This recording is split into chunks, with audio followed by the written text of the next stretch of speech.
Culture Soccer.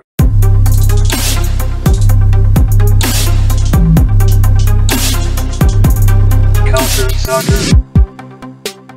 Première mission réussie pour la troupe de John Herdman, l'équipe nationale canadienne qui a passé la première étape vers la qualification pour la Coupe du Monde 2022. On en est très loin encore, il en reste encore deux très grandes, monumentales, et on va en parler aujourd'hui à l'animation Adi Raphaël ici, et je suis rejoint par mes amis Alex Rupert et Daniel Cameron. Alors Daniel, comment ça va aujourd'hui? Salut Eddie, ça va? On peut qu'être content après ces derniers matchs. Et toi, comment tu vas? Ça va super, très très content. Et toi Alex, est-ce que tu te sens bien, tu te sens en forme pour attaquer ce podcast? Oui, tout à fait. Très content du déroulement de la première ronde pour le Canada. Alors, je suis de bonne humeur et très hâte d'en parler. Ouais, on va en parler, mais avant tout, on doit parler de la grosse nouvelle. On l'avait déjà mentionné dans un des épisodes, comme quoi la CanPL enfin va revoir de l'action. Mais là, on a beaucoup plus de détails. On a eu déjà le programme pour les premières journées. On sait que les premières journées vont se faire dans une bulle. On est déjà au courant de ça. Et le premier match va se dérouler le 26 juin. Le 26 juin, un match entre Edmonton et l'Atlético Ottawa. Ça va être quand même extrêmement intéressant. Ça va être le premier match. Il y en aura un autre aussi le 26 juin avec Pacific FC contre Halifax. Donc, deux matchs intéressants pour commencer la saison de CanPL. Et bien évidemment, toute cette bulle-là, ça va durer jusqu'au 24 juillet, le temps que on espère que ça se replace au Canada, point de vue de la vaccination, et qu'on puisse à ce moment-là retourner dans les marchés locaux et commencer à revoir du monde dans les stades. En tout cas, on croise les doigts très, très, très fort pour que ça arrive à ce moment-là. On a hâte, on a tous besoin de notre dose dans les stades. Les amis, j'aimerais qu'on parle un peu de ce calendrier de la CanPL, juste rapidement. Déjà, c'est super intéressant que déjà, dès la première journée, on ne voit pas les clubs ontariens, à part l'Atlético Ottawa qui a pu avoir une préparation, mais ceux qui n'ont pas eu une préparation, ils les ont exemptés de la première journée, ce qui est un peu normal.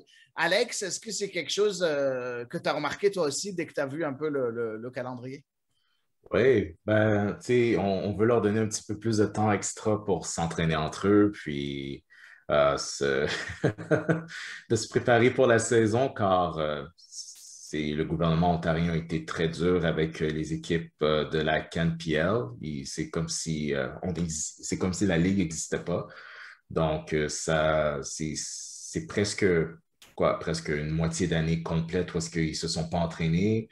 Donc, on va leur donner la chance d'avoir peut-être des journées supplémentaires pour mieux se préparer pour la saison. Juste une seule, c'est ça qui est dommage. Mais écoute, c'est une de plus. On va le prendre, tu sais. Voilà, c'est ça, une de plus que les autres. Donc, écoute, on ne va pas cracher dessus. Daniel, est-ce que, c'est dans cette première journée-là, quand même, Atlético Ottawa, Edmonton, Halifax, Pacific, c'est quand même des matchs intéressants. En fait, je ne pense pas qu'on va avoir de mauvais matchs en CanPL en début d'année parce il y a toujours tellement d'inconnus. Il n'y a pas vraiment eu beaucoup de continuité par rapport à Island Games de l'année passée. On a quand même l'impression qu'on est en train de voir presque 8 nouvelles équipes, non? Oui, c'est sûr. Il y a eu tellement de changements dans les effectifs. Puis, comme on a eu un tournoi de courte durée, je suis très curieux, là. De toute façon, comme on le sait tous, la plupart des effectifs ont besoin de quelques ajouts ou même plusieurs ajouts, notamment du côté de Hamilton. Donc, on est encore en attente de voir qu'est-ce qui va se passer avec les effectifs. Mais c'est sûr que je suis très curieux de voir l'Atlético Ottawa version 2021 avec la deuxième année, de voir le FC Edmonton avec les nouveaux joueurs et tout. Comme match d'ouverture, ça va être intéressant. Là, j'ai aucun doute là-dessus. Oui, ça va être intéressant aussi. Bien sûr, on ne va pas en parler en long, en large aujourd'hui. C'était juste pour ouvrir l'épisode. Mais attendez-vous, comme d'habitude, comme à chaque année, attendez-vous à un long épisode une sorte de preview pour la saison de CanPL, comme on fait à chaque année, où on va pouvoir un peu décortiquer chacun des effectifs. Et comme tu l'as dit, Daniel, il y a tellement de clubs maintenant qui ont besoin de recruter. Je pense que ça va s'accélérer pas à peu près dans les prochaines 2 semaines. C'est sûr, on en parlera en temps et lieu, peut-être quelques jours avant le début de la saison, dans 2 semaines, parce que là, on a quand même des sujets assez importants avec les équipes nationales avant d'y arriver. Mais ça va être très intéressant pour je vous conseillerais d'écouter CS à l'érable pour voir ça. Et bien évidemment, continuez à suivre Culture Soccer, le site web, parce que c'est sûr aussi, dans les 10 prochains jours, voire les 2 premières semaines, on va sortir notre guide, comme d'habitude, de la CANPL. Donc, vous pourrez lire à peu près ce qui se passe avec chacune des équipes, en tout cas au moment où on l'écrit, parce qu'on ne le mettra pas à jour toute la saison, mais vous aurez au moins un petit guide avec lequel vous pourrez vous référer au cas où il y a besoin de quoi que ce soit. Vous voulez avoir des informations sur les effectifs des 8 clubs de la CANPL. Passons finalement au sujet principal de ce podcast, l'équipe nationale masculine canadienne qui a passé la première étape. Parlons en premier et très brièvement du premier match, parce qu'il n'y a pas grand-chose à dire de ce match-là.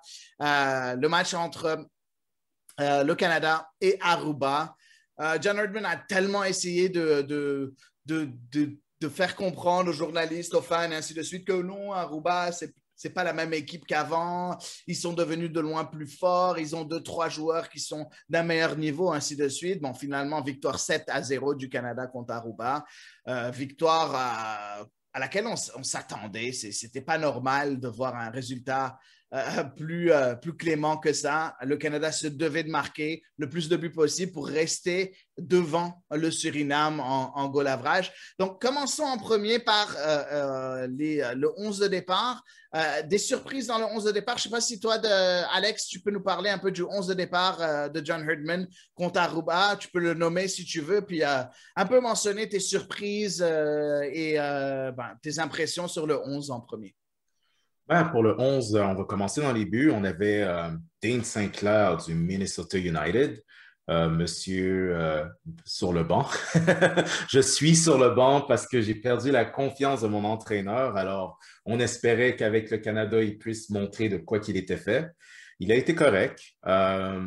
C'est pas vraiment de surprise qu'il a été préféré à Pantémis parce qu'il a quand même bien fait en MLS dans les séries éliminatoires. Donc, c'était bien de le voir. Au moins, il nous appartient. On ne le partage plus. Il n'y a plus personne qui peut le prendre, fait qu'il est à nous. Pour le quatuor défensif, comme latéral gauche, on a notre fidèle Sam Adekugbe qui joue pour Vålerenga Football au Danemark. Non, c'est en Norvège. Donc, en Norvège, il a fait un bon travail. Il a prouvé, pour moi, il a démontré qu'il mérite son poste de partant. Pour ce qui est du latéral droit, on avait Tajon Buchanan du New England Revolution. Tajon Buchanan qui est la cible de plusieurs gros clubs européens.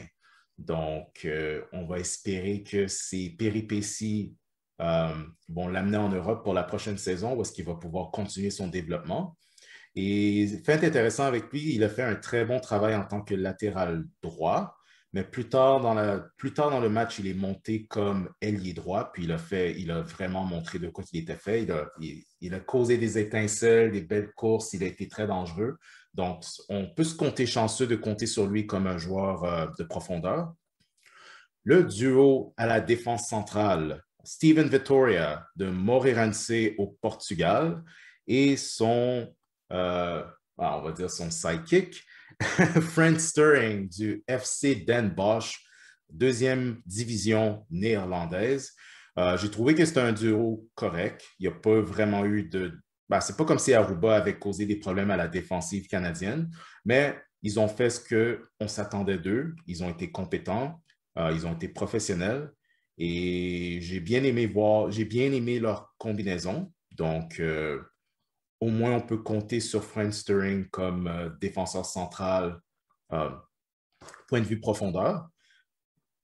Ouais, c'est intéressant pour la défense. J'aimerais avoir, avant que tu continues avec le reste du 11 et tes impressions sur le reste, j'aimerais avoir ton impression à toi, Daniel Cameron, sur la défense concocté par John Herdman. Des surprises, quelqu'un que tu aurais aimé voir dans ce match contre Aruba qui n'était pas là, en général sur les 4 défenseurs. Et après, on passera au milieu avec toi, Alex. Honnêtement, j'étais surpris de voir Buchanan défenseur droit, parce qu'il y avait quand même 3 défenseurs droits potentiels qui étaient sur le banc. Je t'avais même écrit au début au moment de l'annonce du 11 partant que j'étais surpris, là. Sinon, ben, Stirring aussi, là, je veux dire, je crois qu'il était plus là pour qu'il s'habitue à jouer avec l'équipe nationale. Puis Victoria, j'étais surpris dans le sens que ça avait clairement l'air d'être une équipe B. Et moi, je m'attendais à ce qu'il soit titulaire contre le Suriname. Donc, quand je l'ai vu, j'étais surpris aussi. Sinon, à Découbé, ben, je pense que c'était bien qu'il joue. Ben, de toute façon, il n'y avait pas vraiment une vraie doublure à gauche. Là, donc, je n'étais pas surpris de le voir là. Dans l'ensemble, oui, ça donnait un peu le ton sur le match suivant. En fait, Et Sinclair? Sinclair, ben, ça, je l'avais dit, vous vous rappelez. J'avais dit qu'elle allait commencer le match contre Aruba parce qu'il fallait le captail, comme on dit. Ouais. Donc ça, j'étais nullement surpris, là, puisque je l'avais annoncé au dernier épisode. Ben, je suis content là, qu'on l'a fait jouer. Il fallait bien... ben, c'était un peu normal puisque lui, il fallait pas vraiment prendre de chance qu'il soit appelé par Trinité et Tobago. Ouais. Moi, de mon impression, très sincèrement, j'étais très déçu que ce ne soit pas Pantemis parce que, encore une fois, je trouve que c'est un peu paradoxal ce que dit John Herdman et son assistant, Mauro Biello, en disant que nous, on prend les joueurs qui sont en forme et qui jouent et ainsi de suite. Dane Sinclair a été mis sur le banc à cause de prestations très douteuses avec Minnesota. Tandis que James Pantemis, le seul match qu'il a joué, il a très, très bien fait. Il y a eu une victoire du CF Montréal 2-0 contre l'Inter Miami. Donc, j'ai comme l'impression que c'est encore une fois 2 poids, 2 mesures de ce point de vue-là. Après, bon, je vois ton point, Daniel, comme quoi, oui, effectivement, il fallait peut-être faire en sorte que Sinclair soit finalement à 100% un international canadien. Il ne pourra plus jouer pour la Trinité et Tobago. Malgré les changements de règles, il ne pourra plus jouer. Donc, juste le préciser. Pour ceux qui ne connaissent pas les changements de règles, je veux juste l'expliquer très rapidement. Pour qu'un joueur change de nationalité, en fait, de sélection, en fait, il faudrait qu'il ait joué moins de 3 matchs compétitifs. Et quand je parle de moins de 3 matchs compétitifs, ça inclut les qualifications, mais ça n'inclut pas les tournois. Donc, si jamais il joue en Gold Cup, c'est fini. Même s'il a 17 ans, il ne pourra pas changer. Mais par contre, s'il joue lors des qualifications pour la Gold Cup ou les qualifications pour la Coupe du Monde, ça peut compter tant qu'il a joué moins de 3 matchs. Et en plus que lors de ces moins de 3 matchs, il est moins de 21 ans. Donc, par exemple, on m'a posé une question à un moment donné sur Twitter, aujourd'hui, en fait, on m'a posé une question sur Twitter pour Fikayo Tomori. Malheureusement, il ne pourra pas changer parce que quand il a été sélectionné et quand il a joué son match avec l'Angleterre, il avait déjà 22 ans. Donc, il ne pourra pas changer malgré les règles de la FIFA. Après, est-ce qu'ils feront une dérogation ou non? Je doute très, très fort que ça arrive parce que si tu ouvres la porte, tu vas devoir l'ouvrir à plein de monde. Donc, voilà. Donc, oubliez Tomori pour l'équipe nationale canadienne. Passons au milieu de terrain. Alex, je te laisse continuer avec ton appréciation des titulaires de cette équipe. Oui, clairement, un milieu de terrain typique d'une équipe B. Et on va commencer avec David Wotherspoon, à qui je faisais beaucoup l'éloge avec sa saison qui était une très bonne saison en Écosse avec son club St. Johnstone. David Wotherspoon qui a facilement joué la meilleure saison de sa carrière dans cette division, première division écossaise. Et même le club je pense qu'il y avait même quelqu'un dans le club qui a dit que il pourrait être reconnu comme le meilleur joueur de St. Johnstone de l'histoire du club. Donc, titulaire du championnat d'Écosse et la Coupe de la Ligue. Par championnat d'Écosse, je veux dire la Coupe domestique. Donc, il a très bien fait. J'ai bien aimé sa combinaison avec Marc-Anthony Kaye du Los Angeles FC. J'ai trouvé qu'il y avait beaucoup d'affinités entre les deux. Ils ont été très, très bons pour contrôler le ballon, contrôler le tempo, créer des occasions, empêcher Aruba d'avancer trop dans le territoire canadien. Et bien sûr, il y avait Liam Fraser qui qui appartient au Toronto FC, mais qui est prêté au À Columbus. Ouais. Columbus Crew. Tu sais, c'est quand même Aruba. Fait, c'est difficile de dire, oh, ils ont bien joué. Ah, quelle performance. C'est quand même Aruba qui ont eu. Tu voyais qu'ils étaient dépassés par la qualité du Canada, même en équipe B. Est-ce que j'ai vu une surprise là? Pas vraiment. C'est pas mal les joueurs à qui je m'attendais parce que on avait une idée qui serait partant pour le Suriname. Donc, ils ont fait le travail de façon professionnelle et ils ont prouvé qu'ils méritaient leur place sur l'équipe, même en tant que joueurs de profondeur. Oui, ben écoute, je suis d'accord avec ton appréciation, enfin, à moitié. Je suis d'accord à moitié avec ton appréciation. Oui, je n'ai pas été surpris parce que, bon, John Herdman a mis une équipe B. J'ai été surpris qu'il ait mis une équipe B au complet, pour te dire très franchement. Je m'attendais à ce qu'il donne, qu'il commence à vraiment commencer à choisir son 11 titulaire pour qu'il commence à s'améliorer et à et grandir en tant que 11 sur le terrain. Après, bon, je comprends, il y a quand même 4 matchs. Si jamais ils se qualifient, ben, finalement, ils se sont qualifiés là, mais si jamais ils se qualifiaient, ils auraient eu 4 matchs en l'espace de peut-être 10 jours ou 12 jours, ce qui est quand même beaucoup. Donc, ils voulaient essayer un peu de jouer avec la condition physique des joueurs. Donc, je comprends très bien. Après, j'ai adoré le match de Marc-Anthony Kaye. J'ai adoré le match de David Wotherspoon, qui a été très, très bon dans ce match-là. J'ai pas du tout aimé le match de Liam Fraser. J'ai trouvé qu'il a manqué beaucoup de précision dans ses passes. Très souvent, je sentais qu'il était nonchalant. J'ai trouvé que pour quelqu'un qui ne joue pas, en MLS, même depuis qu'il est prêté au Crew de Columbus. Le Crew de Columbus a beaucoup de blessés au milieu de terrain.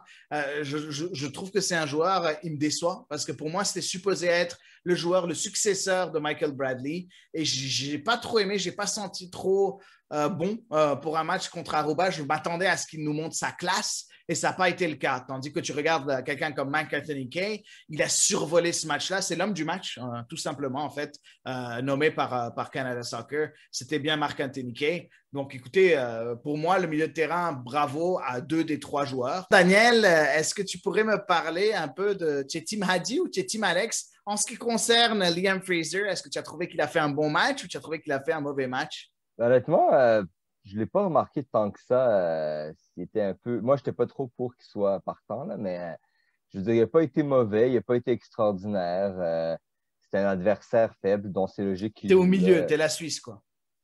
Ouais, non, mais je veux dire, comme quand l'équipe gagne, moi, je trouve que c'était mieux pour Herdman de mettre une équipe B. C'est ce qu'il a fait. À partir de là, il y a eu un bon résultat. Donc, qui était sur le terrain n'a plus vraiment d'importance. Tant que les résultats est venu, il fallait faire tourner l'équipe pour être prêt pour le match contre le Suriname et surtout pour la double confrontation contre Haïti.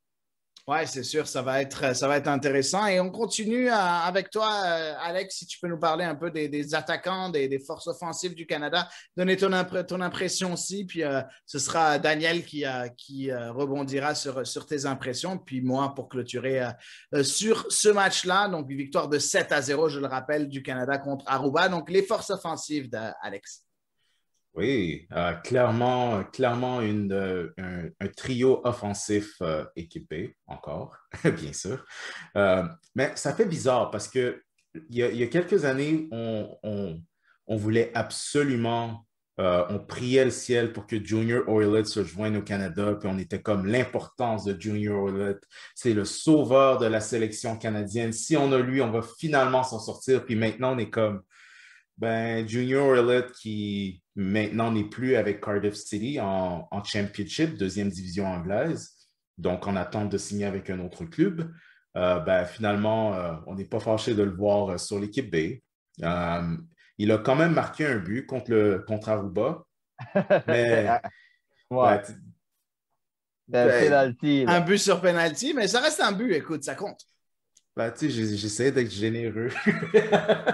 Il n'a pas été mauvais. Il n'a pas été mauvais avant de se blesser, quand même. Il était correct avant de se blesser. C'est plus le joueur qu'il était, mais tu vois clairement sa qualité. Tu vois qu'il essaie de rendre le monde autour de lui meilleur, mais tu vois que c'est plus vraiment le joueur de top gamme de la première ligue qu'on avait l'habitude de voir. Mais j'ai bien aimé son travail qu'il a fait sur le terrain. C'est une job correcte. Donc, son compatriote à gauche, c'est Liam Miller, qui était en prêt à Carleton Athletic en English League One, parce que je sais que la semaine dernière, je disais tout le temps USL League One. Et c'est Charlton Athletic. Donc, Charlton Athletic de la English League One, comme que je disais tout le temps, même niveau que la MLS, ben, ça c'est un autre débat. Je sais pas, Liam Miller, c'est un gars qui me laisse vraiment sur ma faim parce que je vois le potentiel, je vois la vitesse, je vois les qualités. À mes yeux, c'est un joueur de championship. Je pense qu'il est trop fort pour la League One, mais je sais pas pourquoi il me laisse sur ma faim. C'est comme, tu vois que c'est le genre de joueur, il manque quelques améliorations techniques, puis tu vois que le potentiel, tu vois ce que Liverpool voit en lui, parce que Liverpool ont quand même prolongé son contrat, puis ils croient en lui, puis tu as quand même des clubs de première division ailleurs en Europe qui veulent mettre la main sur Liam Miller, mais même à Carlton et même dans l'équipe nationale, je ne le vois pas. Je vois les qualités, mais c'est insuffisant pour moi. Et pour clore le trio, Lucas Cavallini, qui a marqué 2 buts contre Aruba. Lucas Cavallini, ben, que dire de notre cher El Tenke? Ben, lui, regarde, c'est un match, il manque tous les buts, puis un autre match, ben, il les met dedans. Fait que tu ne sais pas jamais à quel Lucas que tu vas avoir affaire. Mais contre Aruba, il a fait le travail. C'est à quoi on s'attendait de lui, puis il l'a fait. Fait que c'est difficile encore de leur dire waouh, quel travail fantastique, c'était quand même Aruba, mais mission accomplie, c'est tout ce que je peux dire. Mais Cavallini, c'est vrai qu'il y a comme plusieurs visages. J'ai un peu de difficulté à l'envisager comme titulaire contre des bonnes équipes, mais je me rappellerai toujours qu'il avait marqué un but important contre les États-Unis à Toronto, là, donc il peut le faire, c'est juste que on dirait que c'est plus le genre d'attaquant que tu vas faire jouer contre une équipe durant laquelle tu vas te procurer beaucoup d'occasions parce que c'est là qu'il est utile avec son jeu de tête, il bouge les défenses. Il y a des qualités, il ne faut pas non plus se mentir. C'est juste que ces qualités-là, est-ce que ça va être utile contre toutes les équipes? Peut-être pas. Là. Sinon, le reste, Liam Miller, j'ai trouvé très perso. Honnêtement, j'étais un peu dégoûté à la limite. Là. Sinon, Corbeanu, il n'a pas été mauvais. Il a fait son match, mais je veux dire, je m'attendais peut-être à un peu plus. Hoylett, pour le peu qu'on a vu, il était motivé, mais comment dire, on dirait qu'il manque de jus. Là. Il est plus proche de la fin que du début. Là. Mais regardez, dans ce genre de match-là, comme je l'ai dit, c'est que tu as des meilleurs joueurs sur le banc, c'est que tu gagnes. L'important, c'est les 3 points. Fait que, c'est surtout ça que je vais retenir, mais il va falloir que les joueurs un peu s'habituent à ce que ça ne soit pas facile. Parce que Liam Miller, excusez-moi, là, mais il avait l'air de penser qu'il allait pouvoir passer entre les défenses comme il voulait, puis que ses tirs allaient rentrer. Ça a été un petit peu limite prétentieux de sa part. Ben, je ne suis pas d'accord avec vous, comme quoi il est plus proche il est plus proche du début que de la fin que du début, oui. Mais sauf que je ne trouve pas que c'est juste qu'il a ralenti ou quoi que ce soit. C'est juste un joueur qui ne joue pas. C'est aussi simple que ça. C'est un joueur qui ne joue pas, Junior Hoylett. Si tu regardes son dernier match avec l'équipe numéro 1 de Cardiff City, c'était au mois de janvier. Donc, oui, OK, il va jouer des matchs avec les U23, mais ce n'est pas le même niveau. Donc, c'est normal qu'il soit démotivé. Il ne faut pas oublier que c'est un joueur aussi qui est sans contrat. Qu'est-ce qu'il va faire avec le reste de sa carrière? Donc, oui, j'aurais aimé qu'il vienne et qu'il rentre dans ce match-là tambour battant pour essayer de se trouver un contrat parce qu'il a besoin de se trouver un contrat. Et pour se trouver un contrat, il faut qu'il ait de bonnes prestations. Malheureusement, occasion un peu ratée, plus à cause de sa blessure qu'à cause de son match parce que comme je l'ai dit, je trouve qu'il n'a pas été mauvais dans ce match-là, en tout cas au début du match. Après, l'appréciation sur Corbeanu, moi, je l'ai trouvé très bon, en fait, dans ce match-là. J'ai vraiment trouvé très, très bon Corbeanu, même si ce n'était pas titulaire en tant que remplaçant quand il est rentré. Je l'ai trouvé très, très bon. Je trouve que c'est un jeune joueur. Hein. On ne s'attend pas à ce qu'il vienne. C'est pas un jeune joueur du niveau de Davies et David. Hein. C'est un jeune joueur qui est encore en train d'apprendre les fils du métier. Il n'a pas encore plusieurs matchs professionnels sous la ceinture. Donc, c'est normal que ça lui prenne un peu plus de temps avant de s'établir en tant que titulaire ou quoi que ce soit, mais je pense que dans quelques mois, peut-être si jamais on finit par se qualifier au dernier tour, ben, ça ne m'étonnerait pas que Corbeanu, si jamais il fait partie du groupe des Wolves en Premier League, parce que ça a l'air de ça, je pense qu'il va faire partie du groupe professionnel, ben, à ce moment-là, s'il commence à grappiller des minutes, ben, peut-être qu'on voit un Corbeanu devenir titulaire au sein de cette attaque canadienne. Et après, Cavallini, écoute, comme a dit Alex, il a fait son travail, il marque ses buts, il est là. Bon, il va en manquer quelques-uns parce que c'est Cavallini, mais écoute, il fait son travail. C'est quelqu'un qui est important dans le système de John Herdman parce que c'est un autre style de profil de joueur que ce qu'a John Herdman dans son effectif. Mais moi, je le trouve bon. Je trouve qu'il marque 2 buts. Qu'est-ce qu'on veut de plus? OK, il peut en marquer 4, c'est très bien, mais il en a marqué 2 quand même. Moi, je ne peux rien demander de plus à Luca Cavallini. Je trouve qu'il fait le travail pour lequel on l'appelle au sein de la sélection nationale. Donc, voilà. Après, je rejoins à 100% vos 2 analyses aussi sur Liam Miller. Très décevant. Je suis méchant peut-être. Je m'attends à plus. Un joueur qui appartient à Liverpool, dont tout le monde nous dit le plus grand bien, qui est sélectionné avec l'équipe du Canada juste parce qu'il fait partie de Liverpool. Parce qu'on s'entend, oui, tu vas aller jouer des matchs en 3e division anglaise et on ne va pas rentrer dans ce sujet, mais même si tu es très bon en 3e division anglaise, ça ne te donne pas un passe-droit pour faire partie de l'équipe nationale canadienne. En tout cas, l'édition 2021 de l'équipe nationale canadienne, ça ne te donne pas un passe-droit si jamais tu joues en 3e division anglaise. C'est pas vrai. Il y a des joueurs de MLS qui peuvent prendre ta place. Tejan Buchanan, qui est en train de tout casser, aurait pu prendre ta place. Mais non, on te donne ça parce que tu as un contrat avec Liverpool, parce que tu as un certain potentiel que tu es supposé réaliser. Et dans ce match-là, j'ai trouvé quelconque. J'ai trouvé que c'était un joueur. Il n'a pas fait un mauvais match. C'est impossible. Il n'y a personne qui a fait un mauvais match dans tout ce. Même Fraser, j'ai été difficile. Mais je m'attends à ce qu'il y ait. Je n'ai pas vu cette classe.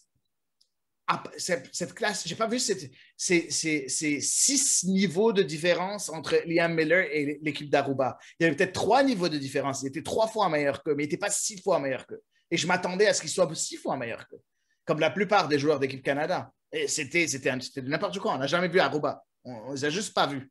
Ils n'ont rien eu. Donc, bref.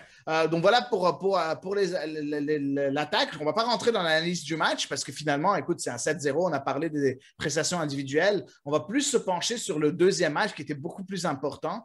Très, très important parce que Suriname et le Canada avaient le même nombre de matchs, le même nombre de points, pardon, et le même nombre de matchs. Et le dernier match était entre les deux. Avec une différence de but à l'avantage du Canada, bien évidemment.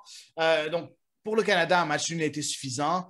John Herdman, encore une fois, a joué un peu son rôle avec les médias en disant le Suriname, c'est une bien meilleure équipe, une des meilleures équipes de la zone CONCACAF et ainsi de suite. Et oui, c'est un gros truc et tout et tout. Bon, finalement, victoire du Canada sur le score de 4-0. Donc, déjà ça, c'est déjà bien. Une victoire 4-0 qui a pris un peu plus de temps à se dessiner. Mais avant de parler un peu plus du match, je vais faire la même chose que j'ai fait lors du premier, mais cette fois, ce sera à toi, Daniel Cameron. Parle-moi un peu de ce 11 de départ et les prestations individuelles de ces joueurs-là. On parlera du match en tant que tel un peu plus tard, mais les prestations individuelles des joueurs et aussi, surtout, j'aimerais qu'on passe ligne par ligne comme on a fait aussi. Une chose que j'ai complètement oublié de mentionner contre Aruba, le but de Zachary Brault-Guillard. Pourquoi personne n'en parle? Qu'est-ce qui se passe? On n'a pas parlé des buts. C'est vrai, quand on y pense. Les buts étaient tous genre OK, mais celui de Zachary Brault-Guillard, wow! C'était tout un but. Ouais, je vous conseille d'aller voir ça parce qu'il rentre dans la surface, il fait une feinte, il revient en arrière, puis il tire dans le petit filet. Je ne sais pas comment il a trouvé cet angle pour marquer ce but, mais de toute beauté. Bravo pour le joueur du CF Montréal, Zachary Brault-Guillard, qui a fait tout tue l'entrée quand il est rentré dans le match. Donc, voilà, juste pour mentionner ça. Mais revenons un peu à Suriname. J'ai un peu dévié du sujet. Vas-y, Daniel, commence par les titulaires et ligne par ligne, tes impressions. Eh bien, dans les buts, Milan Borjan, qui a été... honnêtement, il a fait un match... au moins, il n'a pas fait de grosse connerie, mais il a été testé un peu à la 10e minute. Après, on n'a pas vraiment Un parlé. tir cadré. Un tir Ouais, cadré c'est pour le Suriname, ça. la Ouais, grande mais équipe, une des meilleures équipes de la CONCACAF, un seul tir cadré dans ce match-là. Et une barre transversale aussi. Oh oui, ouais, c'est ça, la 10e minute, c'était la barre Ouais. transversale. Sinon, on a eu, on a eu 3 défenseurs centraux un peu bizarres parce que quand on a vu l'annonce du 11, tout le monde avait une théorie différente pour la stratégie, comment on appelle ça, le dispositif. Donc, un 3-5-2 avec en défense, il y avait Alistair Johnston. Il y avait notre ami Domio Henry qui a fait son retour. Et il y avait Scott Kennedy qui a fait ses débuts. Il y avait également à gauche Alphonso Davies. Au milieu, Piet Eustachio. Et comment il s'appelle? Osorio. Et à droite, Laria. En attaque, on a eu Larin et Jonathan David. Ouais, excusez-moi, je vous ai devancé, les amis. Good. Ben, tu sais, pour te rejoindre sur le trio défensif, disons que quand j'ai vu l'alignement au départ, puis j'ai vu Donnell Henry, tu sais, je pense que j'ai rajouté 2 shots de whisky dans, dans mon verre parce que je Toi savais et que Johnny j'allais. Henry. Ah ouais, je savais que j'aurais besoin de liquid courage, comme qu'on dit, du courage liquide. Euh, ben ouais, Donnell Henry, c'est la surprise. Je me serais vraiment attendu. Tu sais, c'est pour ça que j'ai comme un peu. Tu sais, j'avais comme préféré Victoria un deuxième match de suite. C'est comme la grande tour au milieu. Euh, J'aime descendre Donnell Henry. Il me fait peur. Il va toujours me faire peur. Il va toujours faire palpiter mon cœur, pas pour les bonnes raisons. Euh, il va me donner des sueurs froides, il va me faire passer à travers toutes les émotions, puis pas les bonnes. Mais c'était pas terrible son match. Je pense qu'il avait même, il a même arrêté une attaque dangereuse du Suriname. Il a glissé et il a fait un excellent tacle. Ça, c'était de toute beauté. C'est parce qu'il est capable du meilleur et du pire. Puis au moins, dans le match contre le Suriname, il n'a pas montré le pire. Puis ça, c'était bon. Il a montré son leadership parce qu'il avait à ses côtés Johnston et Scott Kennedy. Puis, mes amis, je peux vous dire qu'on peut dire ce qu'on veut de la défensive canadienne, mais si tu parles d'un quatuor partant pour le Canada, à mes yeux, 2 des 4, on a trouvé la solution. Parce que je pense qu'à droite, Alistair Johnston, pour moi, c'est. Surtout avec les groupes. Si on se rend dans le octogonal puis on joue contre le Mexique et les États-Unis, Johnston doit être là. Absolument. Puis, ouais, on va parler du 11 contre Haïti après coup pour quand on va présenter Haïti, mais plus un peu pour ce match-là. Johnston, quand tu dis à droite, est-ce que tu veux dire à droite dans un 3-5-2 ou à droite dans une défense à 4 aussi? Qu'est-ce que tu veux dire par Johnston à droite? Parce que là, on l'a vu, il a joué en tant que défenseur central et il a été très, très bon. Mais on sait très bien que c'est un latéral droit d'habitude. Oui, c'est pour ça que je disais, tu sais, dans le octogonal, puis comme quoi, pour moi, il doit faire partie, ça doit être un des joueurs partants dans n'importe quel schéma défensif, mais dans le match contre Suriname, il a montré ses qualités défensives. Lui et Kennedy ont été incroyables. Kennedy, il a montré sa qualité. Puis, tu sais, le monde dit, ouais, mais c'est la 2e division de Bundesliga, 2e division allemande. C'est une bonne ligue, les amis. C'est peut-être pas la championship, mais c'est pas loin. C'est une très bonne ligue. Puis tu vois la qualité en Kennedy, rapide, bonne passe, intelligence, bien placé. Pour moi, c'est un des 2 défenseurs centraux que tu dois commencer à chaque match. Puis tu vois, il est capable de jouer dans différents formats. Cette fois-ci, il était dans un 3-5-2 et il excelle dans une défensive à 4 défenseurs. Donc, quand même surprenant qu'on a voulu partir avec 3 défenseurs contre le Suriname, mais ça a marché. Ils ont fait un bon travail. Chapeau. Ouais, écoute, j'ai été surpris aussi. Ben déjà, Johnston, en tant que défenseur central, il a été extraordinaire. J'ai adoré son match. Il a pu utiliser aussi sa vision de jeu avec quelques passes lumineuses, surtout la passe à Jonathan David en première mi-temps où David a buté sur le gardien. Toute une passe magnifique. Il faut dire que on va revenir là-dessus un peu plus tard, mais je trouve que Johnston a eu une prestation extrêmement aboutie. Au centre de cette défense, Donald Henry, tu as tout mentionné un peu, Alex, en disant que oui, il a été très bon, sauf qu'il a eu une frayeur ou deux à un moment donné lors de le match, et c'est toujours le cas avec Donald Henry. Il a comme une crampe au cerveau qui fait en sorte que tout ce qu'il fait de bon, ben, il disparaît parce que d'habitude, il fait une erreur.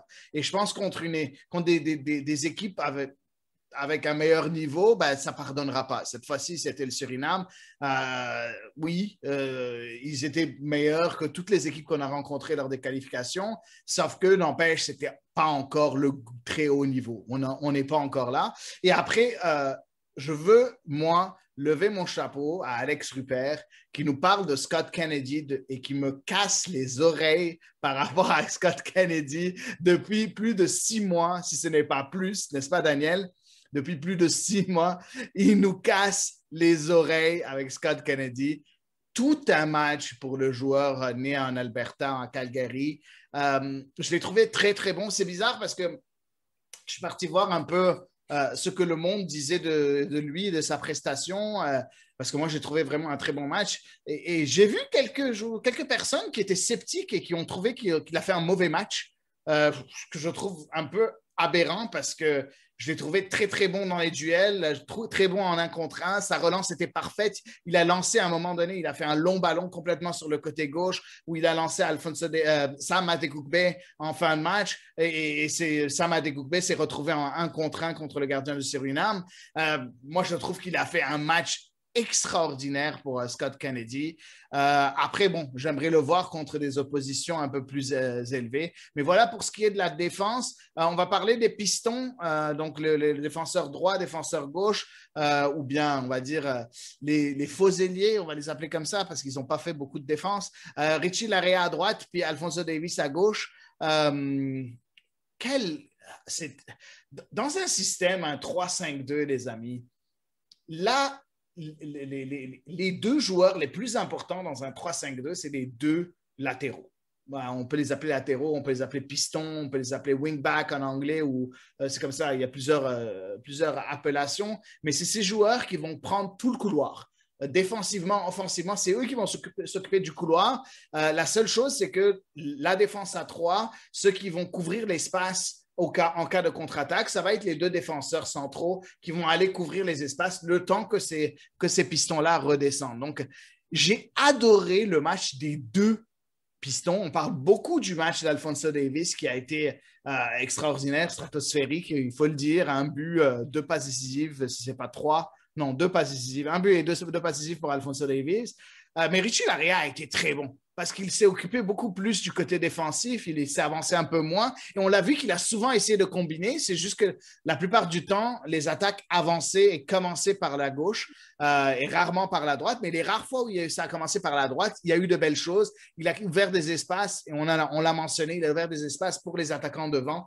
Est-ce que vous êtes d'accord avec ma prestation, avec ma note des performances des 2 pistons? Alex, est-ce que tu es sur la même longueur d'onde que moi? Absolument. Larea est très excellé. J'ai trouvé qu'il a fait un très bon match. Il a apporté beaucoup de créativité, beaucoup de vitesse, beaucoup d'intelligence, responsabilité défensive également. D'ailleurs, c'est lui qui a été recommandé par Atiba Hutchinson à Beşiktaş. On espère qu'il va partir pour la Turquie. Ce sera un très bon joueur de moins avec Toronto, donc c'est une bonne chose pour nous, à Montréalais. Hein? Exactement.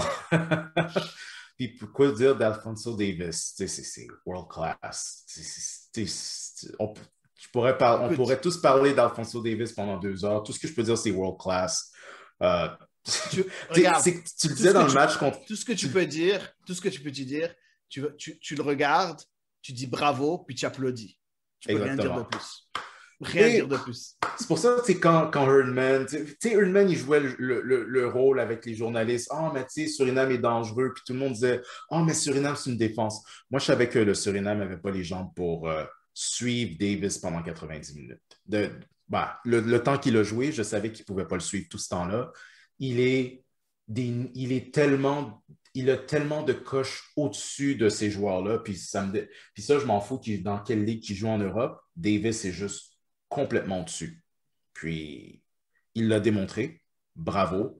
Je sais qu'avec la blessure de Raúl Jiménez au Mexique, on pourrait dire que ce serait lui le meilleur joueur en CONCACAF, mais depuis sa blessure, c'est Alphonso Davis. C'est même pas proche, avec Jonathan David comme deuxième. Mais ouais, bonne stratégie. J'étais un peu sceptique du 3-5-2 de John Herdman, mais ça a marché. Ça a Ça a été marché contre le difficile. Suriname. Ouais. Ça a été difficile au début. On va parler un peu du fil du match, Oui. mais j'aimerais entendre Daniel sur ces deux pistons avant que tu nous parles de tes milieux aussi, Daniel. Bien sûr, ben, concernant les Pistons, je trouve qu'ils ont fait une grosse job. Quoique ça a marché dans ce match-ci parce qu'on avait un effectif de qualité. On avait des individualités qui pouvaient débloquer, Ouais. mais on s'entend que tactiquement, c'est quelque chose qui ne pourra pas marcher contre d'autres adversaires, hein. Mais ils ont fait un gros travail, mais ils ont été aussi...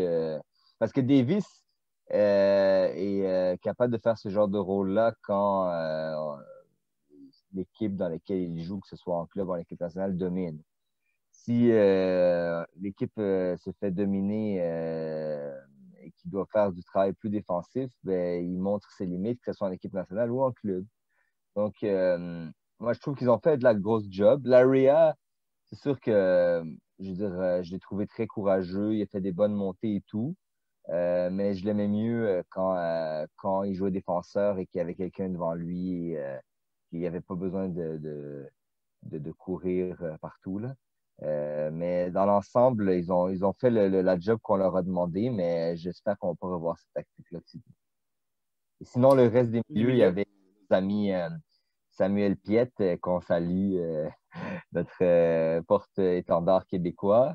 Il y avait Steven Eustáquio et il y avait Jonathan Osorio de Toronto. Et j'étais surpris de voir, honnêtement. J'ai pas trop compris c'était quoi son rôle.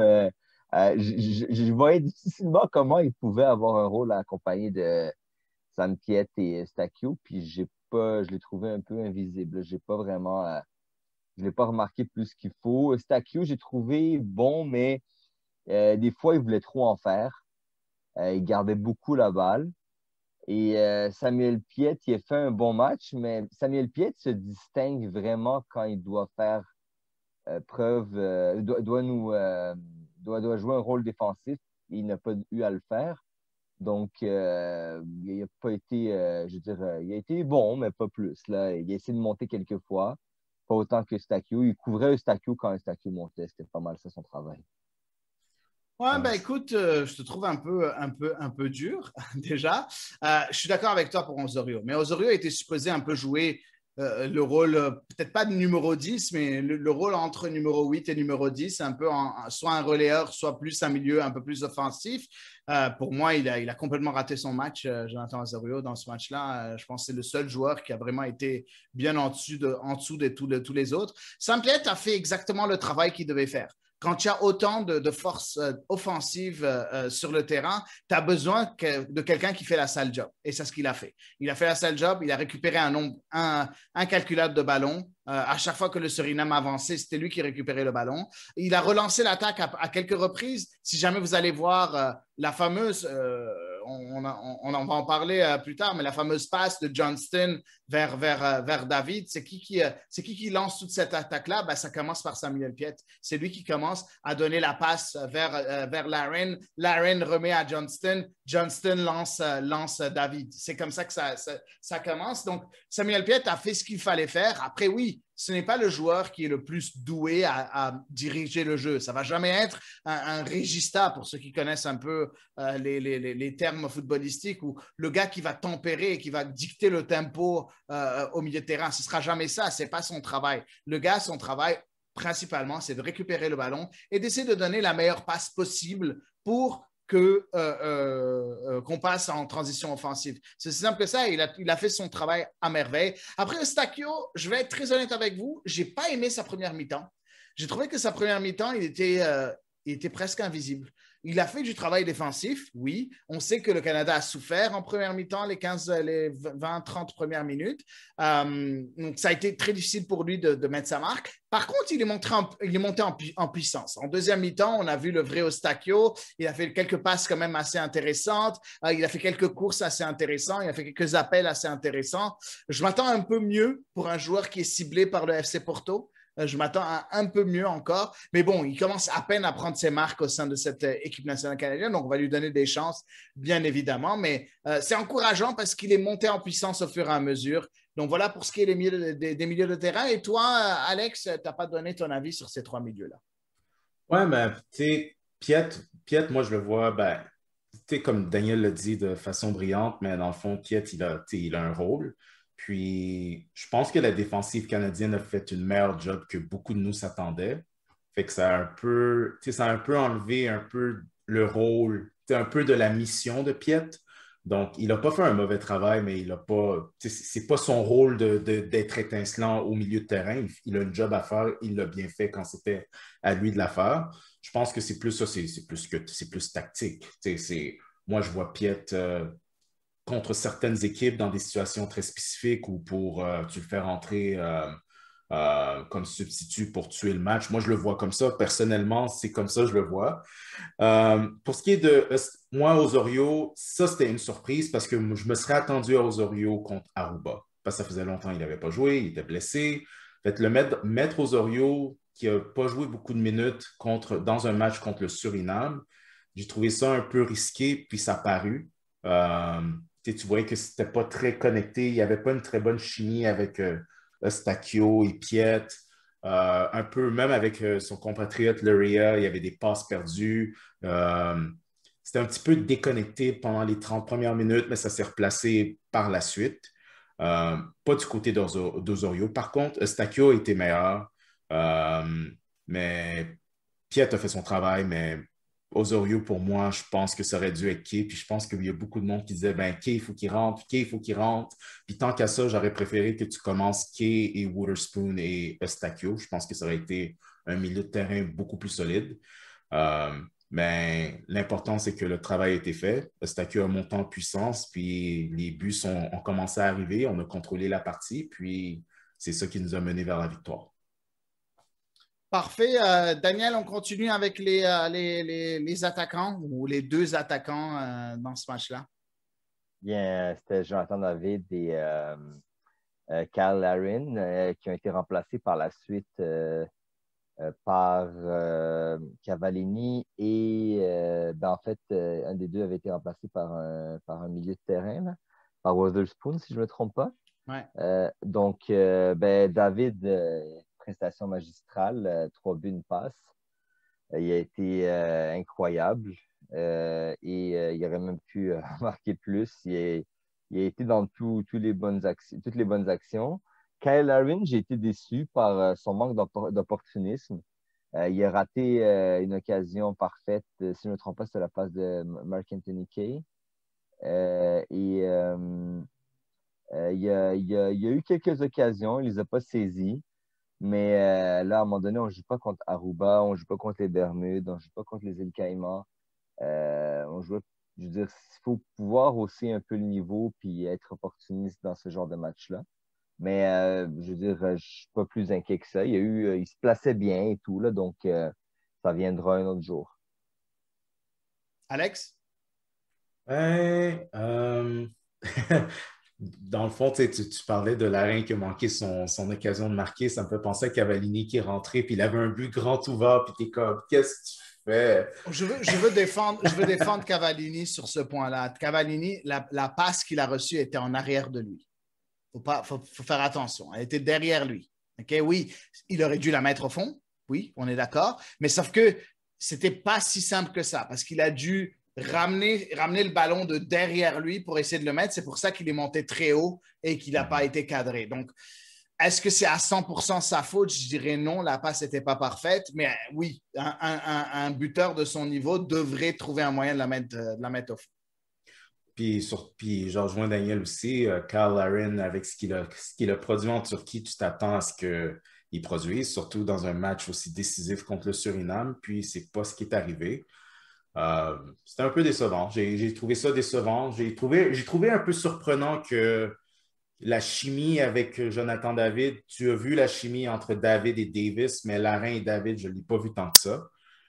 C'était un peu surprenant parce que surtout que John Herman, il vantait comme quoi il disait « Ah, ce duo-là, ils vont tout casser en avant. » Puis on n'a pas vraiment vu ça. Puis là, je commence à me demander est-ce que c'est pas mieux de faire avancer Davis un petit peu plus en avant pour jouer avec David? Mais David, quoi dire de lui? Il a fait ça en France toute à longueur d'année. Tu joues un match serré, puis tu as besoin d'un résultat, puis tu te mords les doigts, puis tu es stressé, puis vers la fin du match ou en deuxième mi-temps, mais David, il surgit de nulle part et il t'aligne les buts un après l'autre et il vient sauver ton club ou ton équipe. Ça, c'est classique, c'est du classique Iceman, l'homme de glace, qui, oui, Davis avait quand même marqué un but, puis il fallait que Suriname revienne nous compte 2 buts, ce qui aurait été difficile pour eux, mais c'est vraiment Jonathan David qui a enterré le Suriname. Puis, on peut dire merci à Jonathan David parce que moi, toutes ces conversations de « Oh, le Suriname, c'est une grosse équipe. Oh, le Suriname, il faut faire attention. Oh, le Suriname, ils vont peut-être nous battre. » Arrêtez. Arrêtez. Oui, on a eu des difficultés pendant les 20 premières minutes, 25, 30 premières minutes, mais après, on l'a dominé le match. Puis le Suriname, c'est quand même une équipe un petit peu plus vieille. Ils n'avaient pas les jambes pour nous suivre pendant tout le match. Puis on a prouvé qu'on était supérieur. Puis on a prouvé qu'on mérite d'être dans le premier tiers de la CONCACAF. Puis que le Suriname a encore du travail à faire. On a prouvé qu'on était à un niveau supérieur. Je sais qu'au Canada, on est toujours très modeste et très sceptique. Mais il faut être fier de soi. Il faut le dire. Il faut être fier de dire que non, on appartient à l'élite de la CONCACAF, puis ça, c'est notre objectif. Ouais, écoute, j'aime bien ce que vous avez dit tous les deux par rapport à ces joueurs offensifs-là. Je ne vais pas répéter ce que vous avez dit sur David parce que je suis 100% d'accord avec vous. Il a été extraordinaire. C'est en plus la connexion entre Davis et David qui est extraordinaire. Ça se voit que et il l'a dit en conférence de presse, Alphonso Davies, que c'est deux joueurs qui se connaissent depuis tout jeune. Qui ont l'habitude de jouer ensemble. Ils se connaissent depuis l'âge de 14 ans ou 13 ans, en fait. Donc, ils se connaissent depuis longtemps. Ça aide beaucoup. La deuxième chose que je trouve qui est très importante aussi, et là où peut-être je ne vous rejoins pas, je n'ai pas trouvé Kyle Larin si mauvais que ça. Je trouve que Kyle Larin aussi avait un rôle un peu ingrat au sein de cette équipe-là. C'était le gars qui était supposé, vous l'avez vu souvent, il décrochait. Il venait vers le centre du terrain, il attirait un défenseur central et souvent c'était soit Dunk derrière lui ou l'autre défenseur central qui venait et il aspirait la défense pour créer de l'espace derrière. Et il a fait ça à la perfection. Allez voir sur les buts et sur la fameuse occasion. À chaque fois, la fameuse occasion manquée par David en première mi-temps sur la passe de Johnston, dont on parle depuis le début du podcast, à chaque fois, c'est Larin qui revient, qui aspire la défense, qui donne une passe en retrait. Et à ce moment-là, il y a un trou qui se crée derrière. Et c'est soit Davis qui voit David ou soit quelqu'un d'autre qui voit David. La plupart du temps, c'était Davis. Et finalement, il y a but. Larin, je pense, a été très important. Après, là où je vous rejoins, c'est que oui, si jamais il a des occasions, il faut qu'il la mette au fond. Il a eu une seule occasion. Bon, encore une fois, c'était compliqué quand même de la mettre au fond. Il y a eu un arrêt du gardien, mais je n'ai pas trouvé qu'il s'était mal comporté dans ce match-là. Quand même, oui, le Suriname a eu un peu de mal dans ce match-là. Ça n'a pas été une mauvaise équipe. Je pense une des meilleures équipes depuis la Gold Cup, en fait, qu'on a joué, depuis Haïti en Gold Cup. Je pense que c'est la meilleure équipe, à part si on veut parler de l'Islande, mais l'Islande, on jouait même pas nous avec notre meilleure équipe parce que les joueurs étaient en pleine saison. Donc, voilà. Donc, la première fois où on a une opposition, on va dire, correcte du point de vue où c'est pas vraiment un petit île de rien du tout qui a rien foutu dans sa vie. Non, il y a un programme national derrière. Le sélectionneur du Suriname en conférence de presse a dit quelque chose et en fait on lui a posé la question, on lui a dit est-ce que tu penses que vous avez joué contre le Canada trop tôt.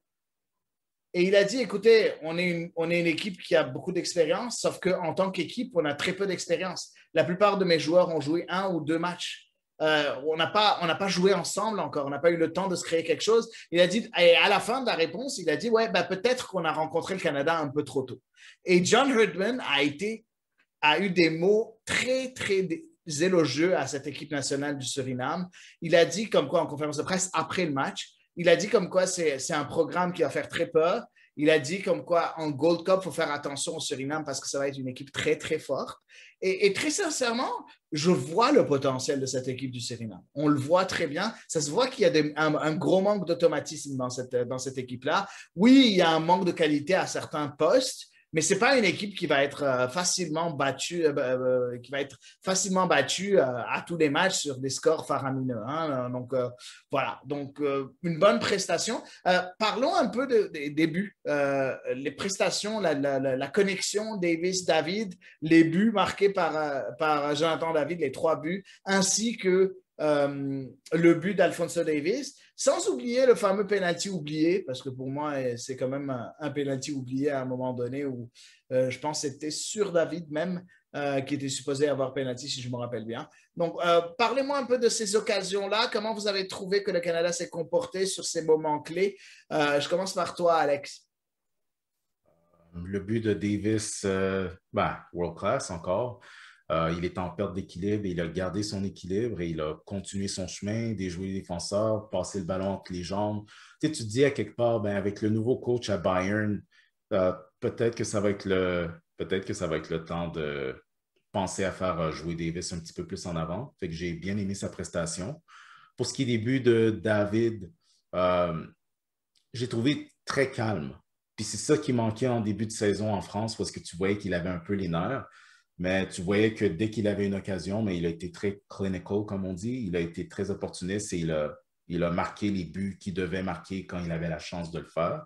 Puis le penalty, c'était sur Cavallini, je pense. Ouais, Oui, c'était sur Cavallini, puis il a donné la chance à David d'avoir son tour du chapeau. Non, il y a eu juste avant un penalty non appelé. Je pense que c'était Oh, le sur non David. appelé. Ouais. Ah oui, oui. Ouais, en tout Ouais. cas, pour moi, c'était un penalty. Je ne sais pas si vous vous rappelez de l'action. En tout cas, Daniel, je ne sais pas si tu t'en rappelles. Ben oui, c'était clair là, sur David, mais que David était comme. On dirait qu'il cherchait un peu la faute, fait que c'est pour ça que l'arbitre n'a pas voulu. Ouais. C'était une faute, mais je veux dire, il s'est mis dans une position où l'arbitre s'est dit comme c'est bon, il gagne par un gros score, qu'il joue pour vrai puis qu'il ne cherche pas la faute. Mais après ça, il y a eu la contre-attaque par la suite. Il y a eu le penalty de Cavallini. Ben, je pense qu'il n'avait pas le choix de l'appeler l'arbitre. Parce que là, c'était violent là, de la manière dont le gardien l'a attaqué. Ouais, exact. En tout cas, bref, je pense que ce match-là, ben, je suis content parce qu'on a passé un cap, je trouve, en battant cette équipe du Suriname. Là, c'est ça que j'aime du côté de ces qualifications-là. On est passé par les équipes les plus faibles. Là, on est monté d'une coche avec le Suriname. Là, on doit monter de 3 coches face à Haïti. Je ne dis pas qu'Haïti, c'est un géant, mais je dis qu'Haïti, c'est un peu... Je ne veux pas dire que c'est notre bête noire, parce que c'est difficile de dire notre bête noire quand c'est pas une équipe qui... C'est historiquement, le Canada a toujours été OK dans le passé contre Haïti. C'est juste que dernièrement, dans les dernières années, ça a été très compliqué pour le Canada contre Haïti, que ce soit du côté des équipes nationales, mais aussi du côté des clubs. Et c'est ça qui est un peu dangereux. Donc, c'est là où je veux dire, où c'est peut-être 2 ou 3 coches au-dessus. Parlons de ce match-là contre Haïti. Daniel Cameron, raconte-moi un peu à quoi tu t'attends face à Haïti. Tu t'attends, sans parler du 11 de départ, on fera le 11 de départ après, chacun notre 11 de départ, mais tu t'attends à quoi de cet adversaire-là? Est-ce que tu t'attends à un même style d'équipe qu'on avait vu auparavant sous Marc Collat? Il ne faut pas oublier qu'il y a un changement de sélectionneur depuis la Gold Cup 2019 avec Jean-Jacques Pierre qui est maintenant l'entraîneur. Est-ce que tu peux nous parler un peu ou tu as des points à avancer par rapport à cette équipe nationale haïtienne? Ben, il faut juste regarder leur parcours à eux aussi. Là. Ils ont marqué beaucoup de buts. Donc, il va falloir, je veux dire, c'est pas faut pas s'attendre à ce que ça va être une domination totale comme les 4 matchs du premier tour. Là. Il va falloir jouer pour vrai, tout en défendant bien. Et là, c'est là que les Daniel Henry et compagnie peuvent être dangereux. Mais c'est sûr que de ce que j'ai compris, le match à Port-au-Prince va être à huis clos. Donc, je veux dire, c'est pas un vrai aller-retour. Là. Un match à huis clos à Port-au-Prince, c'est un match à huis clos aux États-Unis. Là. Donc, faut juste bien jouer sur les 2 matchs, éviter de répéter ce qui s'est passé à la Gold Cup 2019, qui est encore un traumatisme pour beaucoup de Canadiens. Et je pense qu'on a amplement, mais amplement les joueurs pour y arriver. Là. C'est juste qu'il va peut-être être bousculé un peu, puisque la dernière fois, c'était un peu ça. L'équipe haïtienne, il y a beaucoup de joueurs qui savent jouer physique, mais il y a beaucoup aussi de joueurs je veux dire, de binationaux. Ils ont fait beaucoup de travail. Mais tout le monde en CONCACAF ces dernières années a travaillé là-dessus. Là. Donc, il y a beaucoup de joueurs qui sont arrivés récemment. Là, donc, ça peut être un peu décousu. Il ne faut juste pas se faire avoir. On a vraiment renforcé l'équipe depuis. Là. La dernière fois, c'était les ailiers, les défenseurs latéraux le problème. Entre-temps, on a réglé ce problème-là. Puis on a une attaque qui est encore plus tranchante. On a un milieu je veux dire, des joueurs au milieu qui peuvent bien récupérer le ballon et le monter. Donc, je pense que si on fait, on respecte la logique, ça peut se terminer pour une victoire canadienne sur les 2 matchs, mais il va falloir vraiment prendre l'adversaire au sérieux et de ce que je vois, tout le monde a l'air de prendre l'adversaire au sérieux. Alex? Ouais, ben, pour remettre la Gold Cup 2019 en contexte, oui, on l'a perdu, mais c'était vraiment, je ne veux pas appeler ça de la malchance, mais bon, ça commence avec le gardien qui gère mal le ballon, puis confusion avec le défenseur, le même défenseur qui cause un penalty. Puis le troisième but, c'était Alphonso Davies qui s'est fait prendre à regarder, à se faire battre complètement à gauche. Puis il ne faut pas oublier qu'Alphonso Davies, il n'avait pas encore joué comme latéral gauche pour Bayern. Donc là, on ne parle plus du même joueur, puis il risque de ne pas jouer à cette position-là. Fait qu'on risque de voir Adé Koutbé, qui est très expérimenté, qui a joué énormément de matchs à cette position. Donc, ce n'est pas le même Canada qui va affronter Haïti. On n'a pas Godinho aussi, ça aide. Ça aide beaucoup. Puis, tu sais, à droite, tu as Johnston. Fait que je pense pas que Johnston va. Je pense pas que Johnston va faire son Godinho, va sortir son Godinho, inner Godinho. Je pense que là, tu as affaire avec un Canada qui est beaucoup plus fort qu'un milieu de terrain qui est encore plus fort. Ben, je veux dire, c'est dommage qu'on n'a pas Harfield et Hutchison parce que ce que je voulais voir du Suriname, c'est est-ce que le Canada peut être aussi bon sans ces deux-là? Puis la réponse est non. C'est clair que, à mes yeux, si Harfield et Hutchison étaient là, le Suriname n'avait aucune chance. C'est là que je te rejoins, Adi, sur ce que tu disais la semaine dernière. C'est là que ça commence à être fâchant que Harfield n'est pas là parce qu'on aurait vraiment eu besoin de lui au milieu. Hutchison, c'est compréhensif. Mais on espère qu'avec Eustachio, puis je pense que Witherspoon et Kay ont fait on fait le travail. On fait le travail, puis ils ont démontré qu'ils méritent de gérer le milieu. Puis moi, je pense que cette fois-ci, Larin, David et Davis en avant, ça va être un petit peu trop pour les Haïtiens. Mais attention, on ne peut pas se permettre de faire d'erreurs parce que les Haïtiens ont prouvé que leur capacité de gérer les matchs, que ce soit en club ou en équipe nationale, à ne pas sous-estimer parce que si tu les laisses prendre l'avance, ils sont extrêmement efficaces à fermer le jeu. Oui, exactement. Après, bon, d'après l'entraîneur Jean-Jacques Pierre, le sélectionneur haïtien, c'est un ancien joueur de Ligue 1 qui a joué à Nantes pendant longtemps, je pense 7 ans à peu près à Nantes. Il a joué aussi à d'autres clubs aussi en Ligue 1 ou en Ligue 2. C'est un entraîneur on voit une différence avec lui par rapport à Marcola. C'est une équipe plus technique. Pas juste basé seulement sur le physique, donc plus technique. Donc, il faudra faire attention parce qu'on a beau parler des différences dans le jeu canadien depuis la Gold Cup 2019, il y a des différences dans le jeu haïtien depuis 2019 aussi. Et je pense qu'il ne faut surtout pas se baser sur ce match-là de 2019 pour se préparer pour ce match-là. Il y a il y a le match contre le Nicaragua où Haïti, je pense, en 2019, aurait perdu ce match contre le Nicaragua. Il l'aurait perdu. Et la preuve, il y a eu 2-3 occasions quand même assez intéressantes du côté du Nicaragua. Mais Placide a été très bon dans les buts. C'est un excellent gardien. Il faut faire attention à ne pas faire le parallèle entre Haïti 2019 et Haïti 2021. Il y a des petites différences. Après, tout revient au Canada. Si le Canada joue son jeu, il ne devrait pas y avoir de problème. Le problème qu'on a, il est mental. Il est psychologique. Est-ce qu'on a peur d'Haïti? Est-ce qu'on les prend à la légère?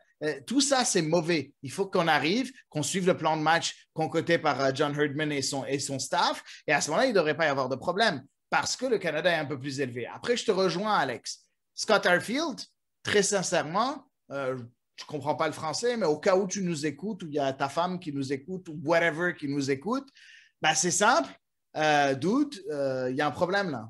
Il y a un problème. On avait besoin de toi là. Mais tu as décidé de ne pas venir. En tout cas, on spécule. Hein? Il n'y a personne qui a dit qu'il a décidé de ne pas venir. Peut-être qu'il y a une discussion entre lui et Herdman. Mais si jamais on va écouter la conférence de presse de John Herdman, on a l'impression que John Herdman a un peu dit on aimerait qu'il soit là, mais écoute, il a eu une saison éprouvante et ainsi de suite. Mais j'aurais aimé qu'il soit là. Donc, si je lis entre les mots, c'est que j'aurais aimé qu'il soit là, mais lui, il n'a pas voulu venir parce que pour lui, ce n'est pas très important. Puis, il va juste rejoindre l'équipe lors des matchs. Lors de l'octogonal, je ne sais pas comment vous voulez l'appeler, l'octogonal, l'ocho, ou le prochain tour, le dernier tour des qualifications, mais il faut y arriver. Et pour y arriver, il faut battre Haïti, qui est notre plus gros challenge depuis la Gold Cup 2019. C'est un match très compliqué, aller-retour. Il ne faut pas oublier que le match aller se joue à Port-au-Prince, en Haïti, ce qui n'est pas le cas du match retour qui ne se jouera pas au Canada, qui se jouera aux États-Unis.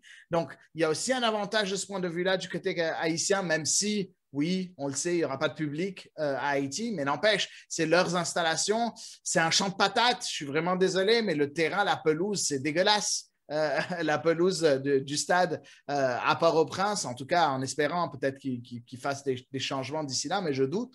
Bref, donc ça va être compliqué, des conditions compliquées. Si le Canada arrive soit avec une courte victoire de Port-au-Prince ou soit d'un match nul à Port-au-Prince, l'important, c'est qu'ils ne perdent pas. À ce moment-là, aux États-Unis, je pense que le Canada pourrait faire quelque chose.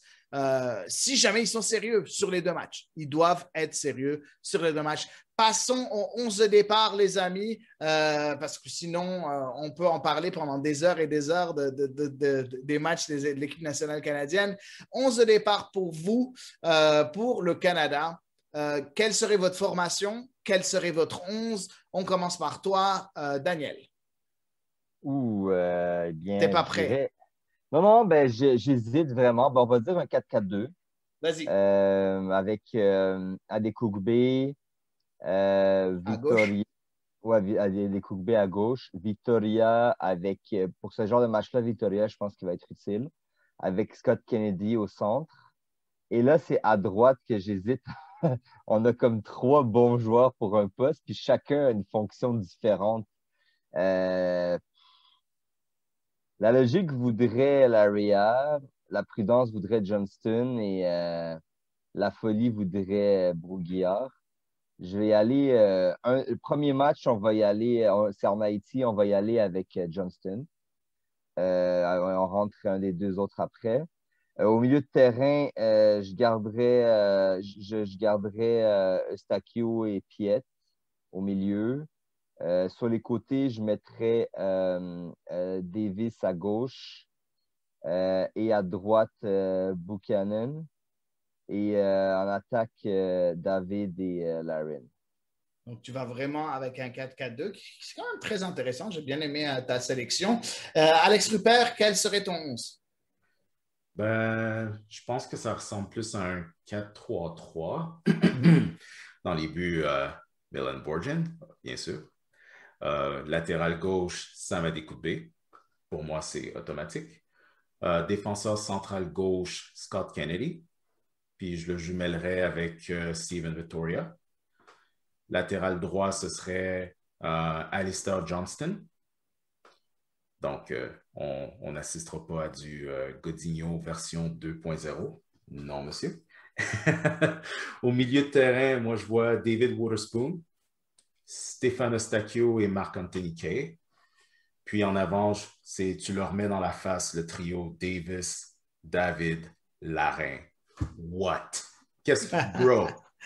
Tu fais quoi, là? Tu as ces trois-là dans ta face. Bonne chance. Bonne chance. Parce que si tu attaques puis il y a un revirement, t'es foutu. Bonne chance. Tu n'as pas le choix. Puis, ouais, non, mais j'aime bien ton explication. Très sincèrement, j'ai choisi presque le même 11 que toi en 4-3-3, Alex. La seule différence, c'est que je mets pas Johnston. Je mets Larea en tant que latéral droit. Et je mets Adekugbe aussi avec Davis devant. La raison pourquoi, c'est que je trouve qu'en mettant Samuel Piette, tu as assez de force défensive, sachant que Stakio peut venir aussi aider au cas où il y a de l'espace sur les côtés. Ben, si jamais tu joues en 4-3-3 avec en triangle au milieu de terrain, tu as les deux milieux défensifs qui seraient Stakio et Piette, et les deux vont pouvoir couvrir le fait que les latéraux avancent un peu trop. Donc, je n'aurais pas trop peur. Et je pense qu'il ne faut pas oublier qu'Haïti, ça va être une équipe qui va jouer d'habitude un bloc bas, devrait jouer de manière défensive, très physique. Et je pense qu'avoir des corps supplémentaires devant, surtout de la qualité de Richie Larea, parce que Richie Larea, offensivement, c'est excellent. En tant que latéral droit, c'est vraiment excellent. J'aimerais avoir ce poids de supplémentaire, mais sinon, je suis complètement d'accord avec toi avec le reste du 11. Donc, Borian, Kennedy, Vittoria, qui est pour moi le duo titulaire d'équipe Canada dans ce camp, en attendant le retour de Kamal Miller, qui, je pense, a sa place. À gauche, donc, Adekugbe, Piet Stakio, complètement au milieu de terrain avec Marc-Anthony Kay, donc dans le 4-3-3, et les trois devant, donc comme tu l'as dit. Moi, je mets Larin à droite, David devant et puis Davis à gauche. Je pense que ce serait magnifique. Puis après, écoute, en cours de match, tu n'aimes pas trop ça, ben, tu peux enlever Adekugbe, remettre Davis en tant que latéral gauche, puis faire rentrer Hoylett si jamais il est remis, ou faire rentrer un autre joueur, Osorio, qui peut venir donner un coup de main, Miller, Buchanan, ou tous ces joueurs-là qui peuvent venir aussi donner un coup de main. Tu ajouterais un peu plus de punch offensif au cas où Haïti marque un but ou on a besoin de marquer un but nous-mêmes. Moi, c'est le 11 que j'utiliserai. J'espère une seule chose de la part de John Herdman. S'il vous plaît, essaye pas de faire l'intelligent et aller me sortir un nouveau système de jeu qui sort de nulle part, un 3-4-3 ou un, je sais pas quoi, un 2-6-1 ou whatever it is, genre, j'invente des systèmes, mais des fois, il a tendance à vouloir être juste fantasque et essayer de sortir des systèmes. Essaye de montrer une certaine continuité à tes joueurs. C'est important de montrer cette continuité-là. Et d'un autre côté aussi, mets ton meilleur 11 lors des deux matchs. Donc, arrête de jouer avec le monde. Arrête de dire, ouais, mais toi, tu es au même niveau. Non, non, tu n'es pas au même niveau, man. Tu es remplaçant, tu vas rester remplaçant. C'est simple. Tu es titulaire, tu vas rester titulaire. À part si il y a des méformes et ainsi de suite. Oui, tu fais une certaine rotation. Mais pas besoin de changer 10 joueurs d'un match à un autre, surtout quand c'est des matchs aller-retour. Joue pas à l'intelligent. Le soccer et le football a toujours été joué d'une certaine manière avec la répétition des mouvements qui fait en sorte que l'équipe progresse parce qu'ils sont habitués à jouer d'une certaine façon avec les mêmes joueurs. Donc, ils développent ce qu'on appelle des automatismes. On a besoin de ces automatismes-là et on a besoin qu'ils se développent parce que si jamais on ne les développe pas maintenant, si jamais on réussit à se qualifier au prochain tour, ce n'est pas là qu'on va commencer à développer nos automatismes, c'est dès maintenant. C'est maintenant le moment où il faut développer tout ça. Je ne sais pas si vous avez quelque chose à rajouter par rapport à cette confrontation, Daniel Cameron. Ben, j'espère vraiment que nos rouges vont nous honorer et que ça va pas être, qu'il n'y aura pas de blessure, surtout honnêtement. Là. Je veux dire, ça serait vraiment dommage parce que surtout qu'on a des joueurs dans des bons clubs maintenant, il ne faudrait pas que les clubs soient hésitants à recruter des Canadiens à cause de matchs agités de la zone CONCACAF. Là. Ouais. Je sais que les clubs sont obligés de libérer les joueurs, là, mais en tout cas, je n'ai pas besoin de faire un dessin sur le passé. Qu'est-ce qui a pu se passer? À une époque, les Canadiens pouvaient difficilement quitter leur club. C'était assez difficile, effectivement. Alex, ton dernier constat sur ce match-là?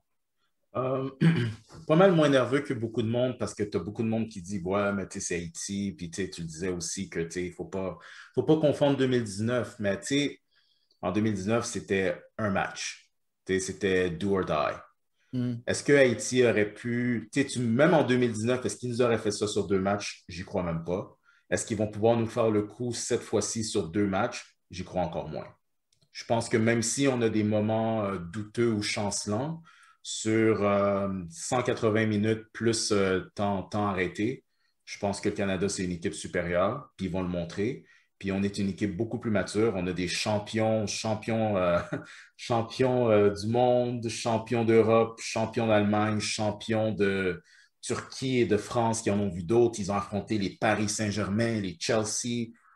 Je pense pas que ces joueurs-là vont regarder Haïti puis avoir, comme on dit, ce problème psychologique ou ce doute mental quand ils ont dû terrasser des géants d'Europe. Je pense qu'ils en ont vu d'autres, puis je pense qu'ils vont arriver avec Haïti, puis ils vont prendre ce leadership, puis cette expérience qu'ils ont eue en Europe, puis ils vont guider le reste du groupe. Je pense qu'ils vont soulever tout le monde pour droit au but, spécialement sur une série de 2 matchs. Je pense que si on perd, on ne méritait pas d'être là. Puis on a des problèmes. Oui, mais c'est ça. Si on perd, en tout cas, on ne sera pas là. Qu'on le mérite ou non, on ne sera juste pas là. Donc, c'est aussi simple que ça. Donc, voilà pour ce qui est de l'équipe nationale masculine. Il faut mentionner aussi l'équipe nationale féminine qui va jouer ses 2 derniers matchs amicaux d'ici au prochain podcast. C'est important parce que c'est les 2 derniers matchs amicaux de l'équipe féminine avant les Jeux olympiques, qui sera la prochaine compétition. On n'oublie pas qu'on a plusieurs Québécoises au sein de cette équipe-là, les 28 joueuses appelées par Beth Priestman. On vous rappelle leur nom. Les Québécoises, c'est Gabrielle Carle, c'est Bianca Saint-Georges et c'est notre amie Evelyne Vian qu'on a reçue sur ce podcast-là. On espère qu'elles feront partie de l'aventure. Des 28 joueuses, il y aura juste 18 qui feront le voyage à Tokyo lors des Jeux olympiques. Donc, un match importantissime pour chacune des joueuses de manière individuelle et importantissime pour le groupe de Beth Priestman avant de commencer cette compétition-là. Les 2 matchs, le premier match, ce sera vendredi entre la République tchèque et le Canada. Les 2 matchs se jouent en Espagne, à Carthagène, et le deuxième match, c'est contre le Brésil et ce sera le 14 juin, donc qui sera lundi. 2 matchs très importants que je vous conseille de suivre parce que ça va être très intéressant à voir. De plus, les matchs de Haïti, donc on vous rappelle aussi, c'est quand que ça va se jouer. Le premier match se joue ce samedi qui arrive, donc dans 3 jours, et le match retour se jouera mardi le 15. Donc nous, CS à l'érable, on a d'habitude d'enregistrer le mardi. Pour pouvoir parler des 2 matchs contre Haïti, on enregistrera mercredi, comme on a fait cette semaine, pour qu'on puisse vous donner un peu notre impression sur les 2 matchs, bien évidemment. Donc voilà pour ce podcast de CS à l'érable cette semaine. En premier, j'aimerais vous remercier, les amis, d'être venus encore une fois à ce podcast. C'est toujours très, très, très enrichissant de discuter avec vous de football canadien. Donc, en premier, merci à toi, Alex Rupert. Toujours un plaisir de discuter de foot canadien et suivre cette aventure qui pourrait nous mener à entendre notre hymne national à Qatar. Ben, on espère vraiment l'entendre au Qatar, mais la route est longue, très, très, très longue. Daniel Cameron, encore une fois, merci de ton expertise dans ce podcast. Toujours très apprécié, mon ami.